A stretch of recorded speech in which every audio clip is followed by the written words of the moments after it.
ফের বিতর্ক রাজ্যের কারামন্ত্রী অখিল গিরির মন্তব্যে। এবার বাংলার মুখ্যমন্ত্রী তথা তৃণমূল সুপ্রিমোর সঙ্গে মহাত্মা গান্ধীর যোগসূত্র খুঁজে পেলেন রামনগরের বিধায়ক অখিল গিরি। বৃহস্পতিবার বিকালে রামনগর বাজারে আগামী 21শে জুলাই শহীদ দিবস কর্মসূচি প্রস্তুতি উপলক্ষে একটি পথসভা আয়োজন করে তৃণমূল কংগ্রেস। প্রস্তুতি কর্মসূচিতে বক্তৃতা রাখতে গিয়ে কারামন্ত্রী বলেন, মহাত্মা গান্ধী 1942 সালে ঘোষণা করেছিলেন করেঙ্গে ইয়া মরেঙ্গে। তার 5 বছর বাদে ভারতবর্ষ স্বাধীনতা অর্জন করেছিল। আর মমতা বন্দ্যোপাধ্যায় 2006 সালে ঘোষণা করেছিলেন করেঙ্গে ইয়া মরেঙ্গে। তার ঠিক 5 বছর পর 2011 সালে ব্রাহ্মণকে হাটিয়ে রাজ্যে তৃণমূল কংগ্রেসের সরকার প্রতিষ্ঠিত হয়েছিল। এখানে মমতা বন্দ্যোপাধ্যায়ের সঙ্গে মহাত্মা গান্ধীজির আন্দোলনের যোগসূত্র রয়েছে। এরপরেই অখিলের ঘোষণা, আমরা রামনগরে শহীদ দিবস পালন করব 9ই আগস্ট।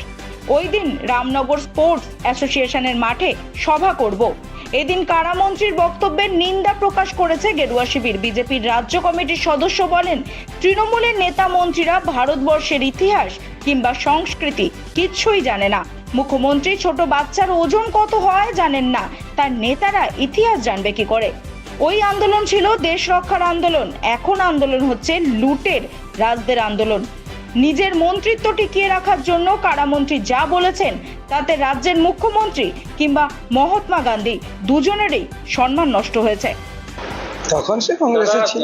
আজকে রামনগরে একটি তৃণমূলের সভা ছিল, যে সভা আগামী 21শে জুলাইকে নিয়ে প্রস্তুতি কিছু সভা ছিল। সেখানে রাজ্যের কারামন্ত্রী অখিল গিরি মন্তব্য করেন, 21শে জুলাই তৃণমূলের শহীদ দিবসের সাথে 1942 সালের ভারত ছাড়ো আন্দোলনের তুলনা করলেন কারামন্ত্রী। কি বলবেন? দেখুন, কারামন্ত্রী বলে ব্যাপার নয়, ব্যাপার হচ্ছে তৃণমূলের নেতা মন্ত্রীরা তাদের সর্বোত্তম নেত্রীর মতো ভুলভাল বকেন। দেশের স্বাধীনতা আন্দোলনে ভারত ছাড়ো আন্দোলন যেটা ছিল, সেটা বিদেশি শাসকের বিরুদ্ধে দেশের একত্রিতকরণ এবং সেখানে সমগ্র দেশের স্বাধীনতা সংগ্রামীরা তারা তাদের কৃচ্ছ সাধন করে তাদের জীবন বলিদান দিয়ে দেশ স্বাধীনের জন্য গান্ধীর নেতৃত্বে আন্দোলনে ব্রতী হয়েছিল।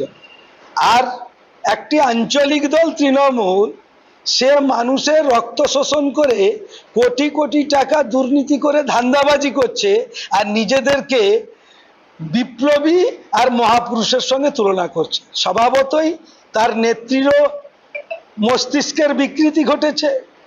ছোট ছেলের ওজন নাকি 1500 কেজি হয়। হ্যাঁ, তো এইরকম উল্টোপাল্টা বকছে।